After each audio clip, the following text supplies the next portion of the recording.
The first is the autopilot pitfall.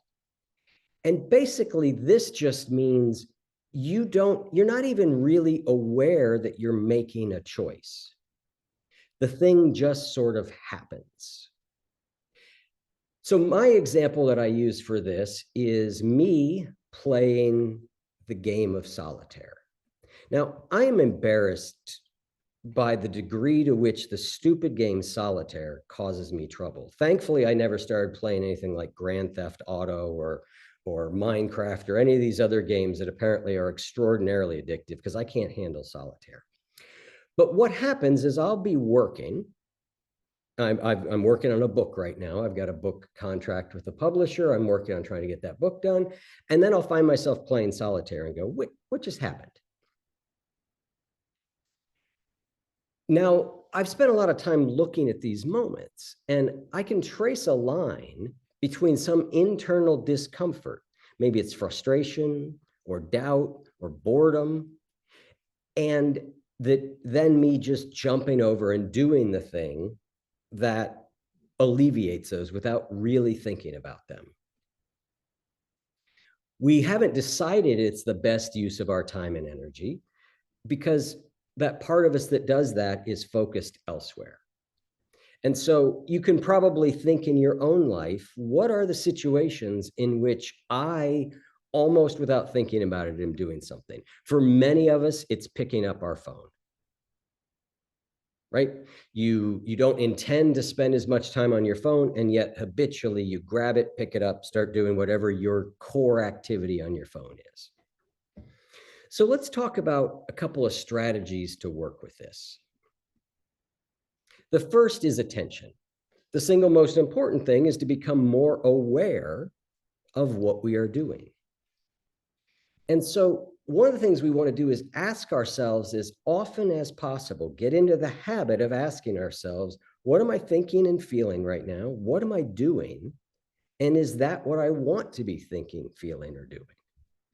The more often we ask ourselves that question or something like it, we begin to train awareness so that we are able to avoid autopilot. And again, I'm going to talk occasionally about the Wise Habits program that we're launching today, but this is one of the things that we work on there is how do I remember to ask myself that question regularly, right? Because we all have good intentions, but we forget. The second thing with the autopilot pitfall is fight fire with fire, right? Set traps for your habits. So there are two tools that I use that are really useful to me. The first is called, appropriately enough, self-control. And it's an app I use on my Mac that I can set to block any site I want for a certain amount of time. So when I sit down to write, I block solitaire. Now, there are probably 1,000 websites you can play solitaire on, right? I just block the one that I go to, but that block is enough that I go, oh, hang on, I don't really want to be doing that. So it stops the autopilot piece. It makes it so that I'm actually thinking about what I'm doing, and I get to decide whether that's the thing I want to do. The other one I use is called Clear Space. And Clear Space I have on my phone because my default phone behavior is to pick it up and check my email. I don't really do much social media anymore. I pick it up and I check my email. And there's no reason to check my email as often as I will habitually do it.